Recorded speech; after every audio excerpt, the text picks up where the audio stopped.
Hello all. इस video में हम करेंगे इलेक्ट्रॉन गेन एंथैल्पी या फिर इलेक्ट्रॉन एफिनिटी। हम स्टार्ट करते हैं। आपको मैं अगर कोई बता दूं, कोई एक एटम है जिसको हम एक्स से रिप्रेजेंट कर रहे हैं, ठीक है। वो एटम कैसा है? गैसीय स्टेट में है, ठीक है। और नॉर्मली आपको पता होगा, नॉर्मल जो एटम होता है वो क्या होता है? न्यूट्रल होता है। मतलब कि उसमें जितने पॉजिटिव चार्ज होता है उतना ही नेगेटिव चार्ज होता है। पॉजिटिव चार्ज न्यूक्लियस में होता है, नेगेटिव चार्ज उसके अराउंड इलेक्ट्रॉन की फॉर्म में चक्कर लगाता रहता है। तो जितने पॉजिटिव चार्ज उतना ही नेगेटिव चार्ज, इसलिए ओवरऑल जो एटम होता है वो अनचार्ज होता है, मतलब न्यूट्रल होता है। तो ये गैसियस क्या लिया है? न्यूट्रल गैसियस एटम लिया है, ठीक है। एक एटम लिया है। इस एटम में अगर हम एक इलेक्ट्रॉन डालेंगे, एक इलेक्ट्रॉन जब इसके साथ मिल जाएगा तो क्या हो जाएगा? ये जो गैसियस एटम है, एक इलेक्ट्रॉन आने से इसके पास क्या हो जाएगा? एक नेगेटिव चार्ज ज़्यादा हो जाएगा। पहले न्यूट्रल था, न्यूट्रल बोल तो जितना पॉजिटिव चार्ज उतना नेगेटिव चार्ज, तो हिसाब बराबर हो रहा था, ठीक है। ओवरऑल चार्ज जीरो आ रहा था। अभी एक इलेक्ट्रॉन ज़्यादा आ गया है, उसकी जगह पे कुछ पॉजिटिव चार्ज तो आया ही नहीं है, तो इसके ऊपर ओवरऑल चार्ज कैसा आ गया?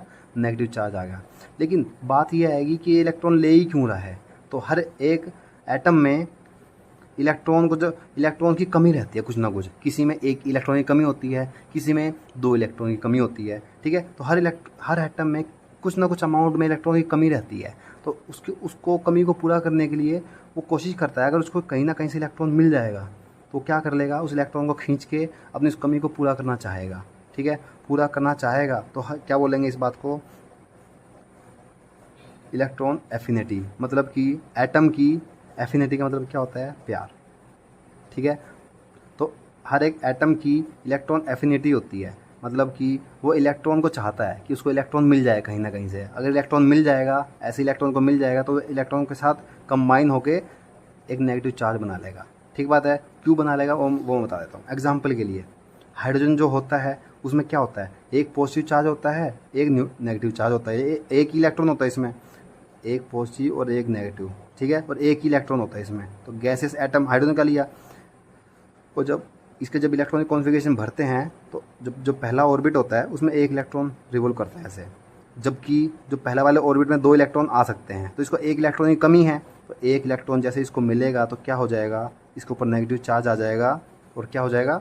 दो इलेक्ट्रॉन की फिल आ गई। और दो इलेक्ट्रॉन को इस पहले वाले ऑर्बिट में जितने इलेक्ट्रॉन आ सकते थे, अब पूरे इलेक्ट्रॉन भरे गए हैं, ठीक है। तब ये क्या हो जाएगा? स्टेबल बन जाएगा। इसकी स्टेबल इलेक्ट्रॉनिक कॉन्फ़िगरेशन बन जाएगी, ठीक बात है। इसलिए हर एक एटम कोशिश करता है कि इलेक्ट्रॉन्स को लेके इलेक्ट्रॉनिक कॉन्फ़िगरेशन स्टेबल कर ले, वो अपनी जो कमी थी इलेक्ट्रॉनिक कॉन्फ़िगरेशन भरने में वो अब पूरी हो जाए, ठीक है। तो इस एफिनिटी को इलेक्ट्रॉन के लिए इस चाह को क्या बोलते हो? Electron affinity. आई बात समझ में? हर एटम में कुछ ना कुछ होती है। डेफिनेशन वाइज क्या बोलोगे? It is the energy release when an electron is combined. इसमें देखो, इलेक्ट्रॉन एफिनिटी क्या होती है? Amount of energy release when an electron is added to an isolated gaseous atom. मतलब कि एक इलेक्ट्रॉन को किसी गैसियस एटम में हम ऐड करेंगे तो उससे जो भी एनर्जी रिलीज होगी उसको क्या बोलते हो? Electron affinity. आई बात समझ में? अभी बताओ, एनर्जी रिलीज हुई कहाँ से? एक एटम न्यूट्रल था, न्यूट्रल एटम में एक इलेक्ट्रॉन उसने ले लिया। एक इलेक्ट्रॉन लेते ही वो क्या बन गया? स्टेबल बन गया। पहले क्या था? वो अनस्टेबल था। अनस्टेबल से किस में चला गया? वो स्टेबल में चला गया। अब याद रखना, कोई चीज़ अनस्टेबल है, अनस्टेबल होगी तो उसकी एनर्जी क्या रहेगी? ज़्यादा रहेगी हमेशा, ठीक है। मतलब कि तुम अगर अनस्टेबल हो तो तुम क्या रहोगे? अब हमेशा टेंशन में रहोगे। तो टेंशन क्या है? एनर्जी है, ठीक बात है। तो अनस्टेबल चीज़ की एनर्जी क्या होती है? हमेशा ज़्यादा होती है, ठीक है, ज़्यादा होती है। जैसे ही वो स्टेबल में जाएगा तो एनर्जी क्या कर देगा? एनर्जी रिलीज़ कर देगा। स्टेबल हो गया, अब उसको टेंशन की तो लेने की कोई बात ही नहीं है, ठीक है। पहले उसको टेंशन थी कि इलेक्ट्रॉन कैसे भरे जाएंगे। इलेक्ट्रॉन जैसे आ गए तो इलेक्ट्रॉन भरे गए, तो वो उसकी जितना भी अनस्टेबल था वो सारा स्टेबल बन गया। और जितनी भी उसकी टेंशन थी, मतलब जितनी उसकी एनर्जी हाई थी, टेंशन हाई थी, वो टेंशन सारी निकल गई, ठीक है। तो उस सिस्टम से, उस एटम से कुछ एनर्जी निकलेगी, ठीक है। तो इस निकली हुई एनर्जी को क्या बोलते हो? Electron affinity. आई बात समझ में? इस चीज़ से मेज़र करते हैं, इस एनर्जी से कि कितनी एनर्जी निकली है, उससे मेज़र करते हैं कि इस वाले एटम की इलेक्ट्रॉन एफिनिटी कितनी है, ठीक है। इस एनर्जी से मेज़र करते हैं। और इसी एनर्जी को हम क्या बोल देते हैं,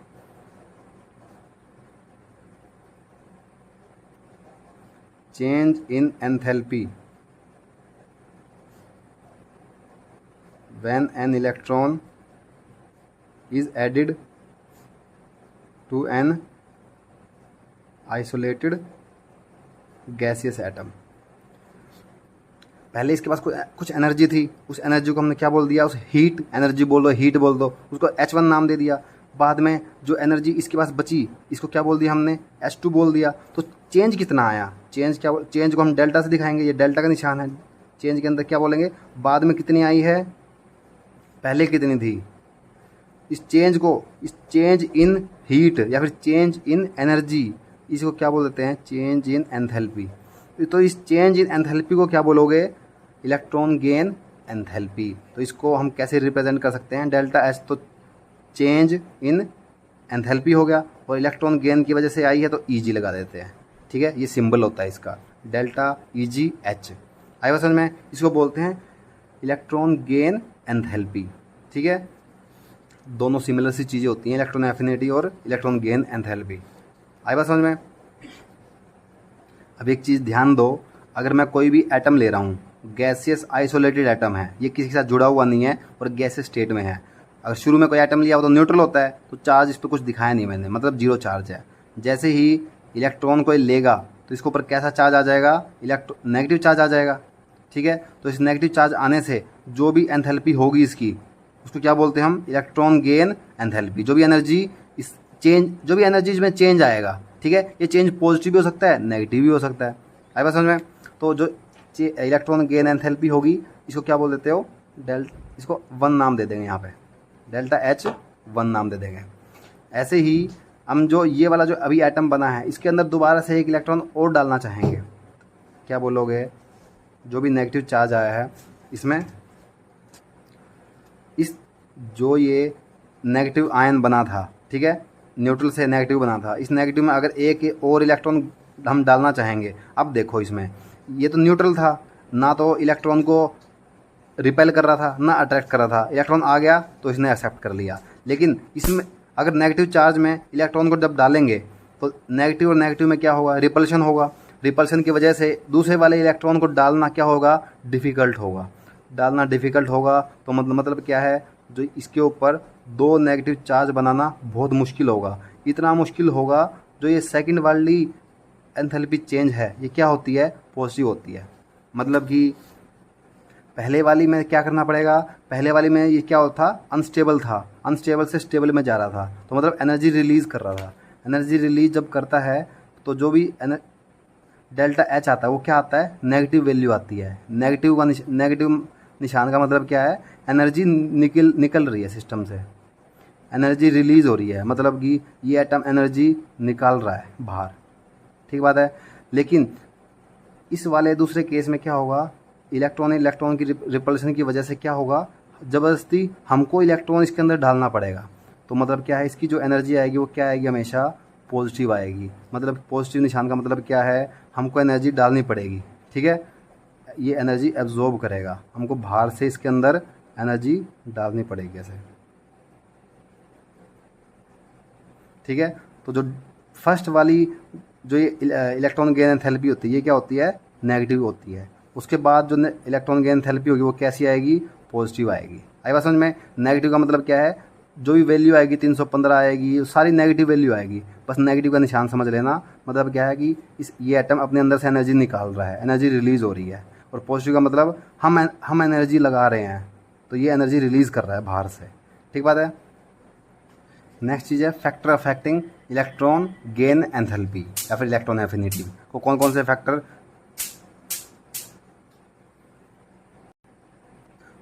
फैक्टर इलेक्ट्रॉन गेन एंथैल्पी को अफेक्ट करते हैं। तो इनमें से कुछ फैक्टर क्या है, चार्ज, या फिर इसको बोल देते हैं जेड इफेक्टिव। दूसरा क्या है, एटॉमिक रेडियस। और तीसरा है इलेक्ट्रॉनिक कॉन्फ़िगरेशन। ठीक है, ये 3 फैक्टर हैं जो किस चीज़ को अफेक्ट करते हैं, इलेक्ट्रॉन गेन एंथैल्पी को। बारी बारी करते हैं कैसे। सबसे पहले बात करें इलेक्ट्रॉन गेन एंथैल्पी का मतलब क्या है, दोबारा से बता रहा हूँ। वैसे तो कोई भी एटम है उसके अंदर इलेक्ट्रॉन आएगा तो वो क्या हो जाएगा, स्टेबल बन जाएगा। स्टेबल बनेगा तो एनर्जी रिलीज़ करेगा, तो जो एनर्जी होगी रिलीज़ कर रहा है उसका मतलब नेगेटिव में एनर्जी होगी, तो इसको इलेक्ट्रॉन गेन एंथैल्पी बोल देते हैं। ठीक है, अभी बताओ इलेक्ट्रॉन आ रहा है और इसके अंदर चिपक रहा है, इसके अंदर ऐड हो रहा है, तो मतलब कि अगर इसके अंदर अगर पॉजिटिव चार्ज जो होगा, न्यूक्लियस के अंदर पॉजिटिव चार्ज होता है, तो अगर पॉजिटिव चार्ज अगर ज़्यादा होगा, चार्ज मतलब पॉजिटिव चार्ज की बात हो रही है, जेड इफेक्टिव का मतलब इफेक्टिव न्यूक्लियर चार्ज, जेड का मतलब न्यूक्लियर चार्ज और इफेक्टिव मतलब इस एटम के बाहर कितना पहुंच रहा है न्यूक्लियर चार्ज। कुछ पॉजिटिव चार्ज को तो जो एटम के जो इलेक्ट्रॉन होते हैं खुद के वही एब्जॉर्ब कर लेंगे पॉजिटिव पावर को, ठीक है, लेकिन कुछ पॉजिटिव पावर बच जाएगी जो बाहर तक आएगी, तो उस बाहर वाली पॉजिटिव पावर को क्या बोलते हो, इफेक्टिव न्यूक्लियर चार्ज। ठीक है, तो जो इफेक्टिव न्यूक्लियर चार्ज, जो इफेक्टिव पॉजिटिव चार्ज है, ये कितना है, तो किसी एटम का अगर ज़्यादा होगा तो क्या करेगा, इस नेगेटिव इलेक्ट्रॉन को अपनी तरफ खुद ही खींच लेगा। ठीक है, खुद ही खींचेगा तो ये बन जाएगा, तो उसमें क्या होगा, डेल्टा एच क्या होगा उसका, और ज़्यादा नेगेटिव आएगा। ठीक है, तो जो भी इलेक्ट्रॉन एफिनिटी है या फिर इलेक्ट्रॉन गेन एंथैल्पी है कि directly proportional to Z effective होगा।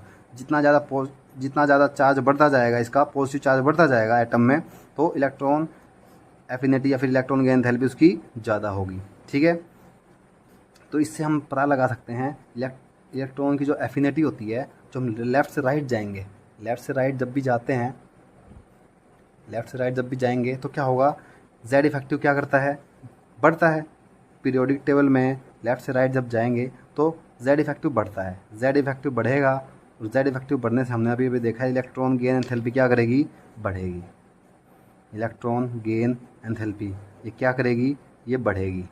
ठीक है, तो पीरियोडिक टेबल में लेफ़्ट से राइट जब भी जाएंगे तो इलेक्ट्रॉन गेन एंथैल्पी का जो भी नंबर होता है वो बढ़ता हुआ दिखेगा जनरली, एक दो एक्सेप्शन होंगे वो देख लेंगे अभी। दूसरी चीज़ क्या है, एटॉमिक रेडियस। रेडियस क्या बोलती है, जब भी हम टॉप से बॉटम जाएंगे, टॉप टू बॉटम जाएंगे तो शेल का साइज बढ़ता जाएगा। पहले वाले में एक ऑर्बिट होगा, उसके नीचे वाले में जाएंगे तो क्या होगा, उसमें दो होंगे, उसके और नीचे जाएंगे तो उसमें क्या होंगे, एक, दो और तीन, इसमें तीन होंगे। तो जैसे जैसे साइज बढ़ता जाएगा तो जो भी इलेक्ट्रॉन आ रहा है आएगा तो घूमेगा तो ऑर्बिट में ही, और सबसे बाहर वाले ऑर्बिट में ही घूमेगा, बाहर से आ रहा है तो। ठीक है, तो सबसे बाहर वाले ऑर्बिट में घूमेगा तो यहाँ पे तो ऑर्बिट न्यूक्लियस के पास में है। ठीक है, तो अच्छे से पॉजिटिव चार्ज खींचेगा तो अपने पास में रखेगा। ठीक है, लेकिन जैसे जैसे नीचे जाते जाएंगे, बॉटम की तरफ जाते जाएंगे तो साइज बढ़ता जाएगा, साइज बढ़ता जाएगा तो क्या होगा, इलेक्ट्रॉन और पॉजिटिव चार्ज में डिस्टेंस बढ़ जाएगा, ये दूरियाँ बढ़ जाएंगी, दूरियाँ बढ़ जाएंगी तो सबसे ज़्यादा एनर्जी रिलीज़ कहाँ पे होगी, जो सबसे ज़्यादा स्टेबल होगा, तो ये सबसे ज़्यादा स्टेबल होगा, स्टेबल मोस्ट होगा, ये लीस्ट स्टेबल होगा। मतलब कि इसमें पॉजिटिव और नेगेटिव चार्ज दूर दूर हैं तो सबसे कम स्टेबल यही होगा, और ये पॉजिटिव और नेगेटिव चार्ज पास पास है तो ये सबसे ज़्यादा स्टेबल होगा। सबसे ज़्यादा स्टेबल होगा तो सबसे इलेक्ट्रॉन गेन एंथैल्पी इसकी सबसे ज़्यादा क्या होगी, सबसे ज़्यादा हाईएस्ट होगी, इसकी हाईएस्ट, और इसकी लो होगी, और इसकी बीच की होगी, मॉडरेट होगी। इससे हम क्या समझ सकते हैं, टॉप से बॉटम जब भी जाएंगे, टॉप से बॉटम जब भी जाएंगे तो इलेक्ट्रॉन गेन एंथैल्पी होती है वो क्या करेगी, डिक्रीज़ करेगी। ठीक बात है, याद हो गया। तीसरी चीज़ क्या है, इलेक्ट्रॉनिक कॉन्फ़िगरेशन लिखी थी मैंने। ठीक है, इलेक्ट्रॉनिक कॉन्फ़िगरेशन से क्या समझते हो, हम किसी भी एटम में इलेक्ट्रॉनिक कॉन्फ़िगरेशन भरते हैं। जैसे कि नाइट्रोजन में भर रहा हूँ मैं, नाइट्रोजन में 7 एटॉमिक नंबर होता है, तो 1s2, 2s2, 2p3। इसको जब ऐसे बॉक्स वाली फॉर्म में भरेंगे, ये 1s, ये 2s, ये 2p, कितने इलेक्ट्रॉन हैं, 7 इलेक्ट्रॉन। 1s में 2 इलेक्ट्रॉन हैं, इसको ऐसे दिखा देते हैं। 2s में भी 2 इलेक्ट्रॉन हैं, इसमें 3 इलेक्ट्रॉन हैं, तो 1, 2, 3। अब देखो नाइट्रोजन एटम जब इलेक्ट्रॉन गेन एंथैल्पी के लिए, मतलब इसके पास इलेक्ट्रॉन आएगा तो कहाँ पे इलेक्ट्रॉन आएगा, अभी तो ये दोनों तो पूरे फिल हुए हैं, ये सिंगल फिल हो रखे हैं, इनमें एक इलेक्ट्रॉन और आ सकता है, लेकिन एक इलेक्ट्रॉन और आने से अभी की जो इसकी स्टेट है ये चेंज हो जाएगी। अभी ये क्या है, हाफ फिल भरा हुआ है, सारे इलेक्ट्रॉन इसके पी के हाफ सिंगल भरे हुए हैं, तो मतलब कि हाफ इलेक्ट्रॉनिक कॉन्फ़िगरेशन इसकी फिल है। और हाफ हो या फुल हो, अगर बराबर बराबर अगर भरे गए हैं, ये बराबर बराबर भरे गए ना तीनों में एक एक बराबर, ठीक है, तो ये स्टेबल स्टेट होती है। स्टेबल में इलेक्ट्रॉन लेना क्या होता है, बहुत मुश्किल होता है, मतलब वो लेना ही नहीं चाहेगा। इसके पास जब इलेक्ट्रॉन आएगा तो ये इलेक्ट्रॉन को एक्सेप्ट ही नहीं करेगा। क्यों नहीं करेगा? क्योंकि पहले से ही स्टेबल है, ठीक है। एक इलेक्ट्रॉन और आ गया तो ये ऐसे बन जाएगा, तो ये अनस्टेबल बन गया अब, ठीक है। तो ये इलेक्ट्रॉन को लेना नहीं चाहेगा, तो इसकी इलेक्ट्रॉन एफिनिटी क्या होती है, 0 होती है, ठीक है। बता रहा हूँ एग्जैक्ट ट्रेंड, और वो अभी बता दूंगा, ठीक है। तो एक इलेक्ट्रॉन कॉन्फ़िगरेशन पे भी डिपेंड करता है। इलेक्ट्रॉनिक कॉन्फ़िगरेशन से बता दूं, इलेक्ट्रॉन गेन एंथैल्पी जो 18th ग्रुप होता है, helium, neon, argon, krypton, xenon, जो ये वाला ग्रुप होता है, इस वाले ग्रुप में क्या होता है, इलेक्ट्रॉनिक कॉन्फ़िगरेशन पूरी फिल होती है। ये एस के भी पूरे भरे होते हैं, पी के भी पूरे भरे होते हैं, एक भी जगह नहीं होती इलेक्ट्रॉन के आने की। तो इसमें इलेक्ट्रॉन जब डालना पड़ेगा, तो जो भी डालना पड़ेगा, उस डालने के बाद हमको क्या, डालने से हमको कोई एनर्जी मिलेगी या फिर हमको उल्टा एनर्जी लगा के डालना पड़ेगा। तो इसमें क्या करना पड़ेगा, पूरे भरे हुए होते हैं तो ये तो इलेक्ट्रॉन को एक्सेप्ट करेगा नहीं आसानी से, तो हमको क्या करना पड़ेगा, इसके अंदर इलेक्ट्रॉन को डालने के लिए हमको एक्स्ट्रा एनर्जी बाहर से लगानी पड़ेगी। तो जो इसका डेल्टा एच आएगा वो पॉजिटिव आता है। इस वाली जो कॉलम का जब डेल्टा एच देखोगे ना, वो पॉजिटिव आएगा, बाकी पूरी पीरियोडिक टेबल में नेगेटिव आएगा या फिर 0 आएगा, ठीक है। अभी मैं दिखा देता हूँ।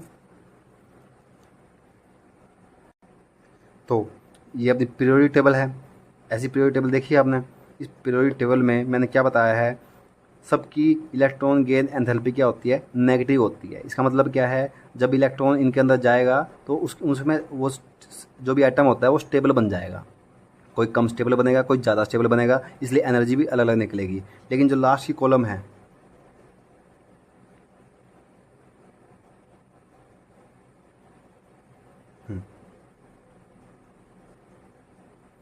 जो ये हीलियम, नियोन, आर्गन वाली जो देख रहे हो, इस वाली कॉलम का जो भी इलेक्ट्रॉन गेन एंथैल्पी क्या होती है, पॉजिटिव आएगी। अब मैं एग्जैक्ट दिखा देता हूँ। जैसे कि ये देख रहे हो, ये लास्ट वाला ग्रुप है, helium, neon, argon, krypton, xenon, radon, group 18 है ये, ठीक है। ग्रुप 18 की जब electron gain enthalpy delta E G H देखोगे तो क्या होती है, पॉजिटिव में दिखेगी सारी। पॉजिटिव का मतलब क्या है, इसमें इलेक्ट्रॉन डालना क्या होता है, हमको ये बाहर से एनर्जी एटम को देनी पड़ेगी ताकि ये इलेक्ट्रॉन को एक्सेप्ट कर ले, ठीक है। इसलिए पॉजिटिव साइन का मतलब यही होता है, ठीक है। अभी दूसरा ट्रेंड क्या देखा था हमने, हाँ, और इसको छोड़ के ये ग्रुप 17 है, फ्लोरीन, क्लोरीन, ब्रोमीन, आयोडीन वाला, ये ऑक्सीजन वाला ग्रुप है, ठीक है। ये और एक से लेके बाकी सबकी क्या होती है, इलेक्ट्रॉन गेन एंथैल्पी नेगेटिव में मिलेगी आपको, ठीक है। और क्या ट्रेंड देखा था हमने, और ट्रेंड हमने देखा था, इलेक्ट्रॉन गेन एंथैल्पी क्या करेगी, लेफ्ट से राइट जब जाएंगे, ये देखो, ये अपना पीरियोडिक टेबल है, हीलियम, नियोन, आर्गन, क्रिप्टॉन वाली जो भी डेल्टा इलेक्ट्रॉन एफिनिटी या फिर इलेक्ट्रॉन गेन एंथैल्पी क्या होती है, पॉजिटिव। पॉजिटिव का क्या दिखाया हुआ है, 0 से बड़ा, ग्रेटर देन 0, ठीक। लेकिन ये तो इसमें मेन जो क्वेश्चन बनता है वो क्या बनता है कि क्लोरीन की इलेक्ट्रॉन गेन एंथैल्पी क्या होती है, फ्लोरीन से ज़्यादा क्यों होती है, ज़्यादा क्यों होगी। तो जो इलेक्ट्रॉन गेन एंथैल्पी है उसमें 2 पैटर्न एक बार याद कर लो।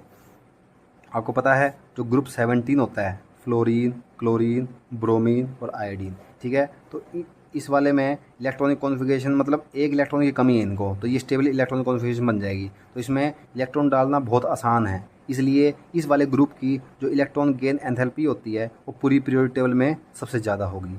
इस पूरी टेबल में भी सबसे ज़्यादा आप देखोगे फ्लोरीन की होनी चाहिए थी। क्यों होनी चाहिए थी, तो ऊपर से नीचे जाएंगे तो एटॉमिक साइज बढ़ता है, साइज बढ़ेगा तो इलेक्ट्रॉन गेन एंथैल्पी कम होगी, कम होनी चाहिए, और सबसे ज़्यादा इसकी होनी चाहिए। लेकिन सारा पैटर्न सेम होता है, लेकिन सबसे ज़्यादा किसकी होती है, इस क्लोरीन की होती है। क्लोरीन की क्यों होगी वही बात करेंगे। तो फ्लोरीन की जब बात करेंगे, फ्लोरीन का एटॉमिक नंबर 9 होता है, इसका 17 होता है। इलेक्ट्रॉनिक कॉन्फ़िगरेशन जब भरेंगे इसकी तो क्या आएगी, 2 और 7, ठीक है। इसमें भरेंगे तो 2, 8 और 7, मतलब कि क्या है, 1s2, 2s2, 2p5, 1s2, 2s2, 2p5, 3s2, 3p5, ये 6 आएगा, ठीक है। ये इसकी इलेक्ट्रॉनिक कॉन्फ़िगरेशन है, ये इसकी इलेक्ट्रॉनिक कॉन्फ़िगरेशन है। जब देखोगे दोनों को इलेक्ट्रॉन देने का मौका जब आएगा तो पहली बात तो इसके अंदर जो भी इलेक्ट्रॉन, इसका साइज़ छोटा है। पहला रीज़न तो क्या आ गया, इसका साइज़, फ्लोरीन का साइज़ बहुत ज़्यादा छोटा है। जो सेकंड ग्रुप में जो एटम होते हैं ना, ये जो ट्रेंड है जिसमें कि थर्ड पीरियड वाले का और सेकंड पीरियड वाले का साइज़ कम होता है। साइज फ्लोरीन और क्लोरीन की बात नहीं हो रही यहाँ पे, ऑक्सीजन और सल्फ़र देखोगे, नाइट्रोजन और फॉस्फोरस देखोगे तो इस सल्फ़र की फिर ज़्यादा निकलेगी ऑक्सीजन से। क्यों होता है, जो भी ये थर्ड पीरियड वाले होते हैं तो इनका साइज़ क्या होता है, सेकंड पीरियड वालों से ज़्यादा हो जाता है। ज़्यादा क्यों होता है, इसमें तो पहला ऑर्बिट है, ये सेकंड ऑर्बिट है, इसके अंदर पहले के और सेकंड के साथ थर्ड ऑर्बिट भी आएगा। थर्ड ऑर्बिट में आप देखोगे एस और पी भरे हुए हैं, लेकिन थर्ड में तो डी की भी जगह होती है। तो यहाँ पे इलेक्ट्रॉन के आने की जगह ज़्यादा है, ये इलेक्ट्रॉन का अच्छे से स्वागत कर सकता है, ठीक है, क्योंकि इसके पास अभी खाली ऑर्बिटल हैं। जो 3 वाले जो ऑर्बिट में इलेक्ट्रॉन भरे हुए हैं उसके पास अभी और भी जगह है, नया वाला ऑर्बिट में जाने की ज़रूरत नहीं है। बट इसके पास क्या हो गया, पी से और ज़्यादा इलेक्ट्रॉन नहीं आएंगे, मतलब बस पी में ही घुसाना पड़ेगा, और पी में ऑलरेडी 5 इलेक्ट्रॉन भरे हुए हैं। तो इलेक्ट्रॉन और इलेक्ट्रॉन के बीच का जो रिपल्शन होता है वो क्या होगा, वो बहुत ज़्यादा होगा इसमें। एक तो इसका साइज़ छोटा होता है, इलेक्ट्रॉन के बीच का रिपल्शन बहुत ज़्यादा होगा। और यहाँ पे क्या होगा, जगह बहुत ज़्यादा है, पी में नहीं तो डी में आ जाएगा, ठीक है, काफ़ी जगह है, तो इलेक्ट्रॉन के बीच का रिपल्शन भी कम होगा। साइज़ की बात आ गई, रिपल्शन की बात आ गई, ठीक है। तो इन दो रीजन के कॉम्बिनेशन से क्या होता है, जो सेकंड पीरियड वाले जो एलिमेंट्स हैं, फॉस्फोरस, सल्फ़र, क्लोरीन, इनकी जो इलेक्ट्रॉन गेन एंथैल्पी होती है वो क्या होती है, इनके फर्स्ट वालों से ज़्यादा हो जाती है। आई बात समझ में। बाकी नॉर्मल पैटर्न पे फॉलो करेंगे, फ्लोरीन से फिर इसकी कम होगी, फिर इसकी कम होगी। आई बात समझ में। एक चीज़ होगी ये, और दूसरी चीज़ क्या है, नाइट्रोजन की अगर बात करें, नाइट्रोजन में मैंने बताया उसकी जो इलेक्ट्रॉन गेन एंथैल्पी होती है क्या होती है, 0 होती है। क्यों 0 होती है, क्योंकि उसकी स्टेबल इलेक्ट्रॉनिक कॉन्फ़िगरेशन होती है, ठीक है, बताया था मैंने। ऐसे ही बेरिलियम और मैग्नीशियम, बेरिलियम होता है 4 और मैग्नीशियम होता है 12। इनके जब इलेक्ट्रॉनिक कॉन्फ़िगरेशन भरोगे ना 4 की, 1s2 2s2, ठीक है, ये बेरिलियम की होगी। ऐसे ही मैग्नीशियम की जब भरोगे ना तो उसका भी ऐसा आएगा कि दोनों फुल्ली फील्ड हैं, एस के भी दोनों भर गए, इसके भी एस के दोनों भर गए, और पी के पूरे खाली हैं। तो पी में एक और ज़्यादा क्यों डालना चाहेगा, अभी ये स्टेबल स्टेट में है, ठीक है, ना किसी चीज़ की कमी ना किसी ज़्यादा, तो ये stable half field stable electronic configuration है। इसकी वजह से इनकी इलेक्ट्रॉन गेन एंथैल्पी क्या होती है, 0 0 0 मिलेगी आपको, ठीक बात है। इसके साथ ये वाला टॉपिक ख़त्म होता है।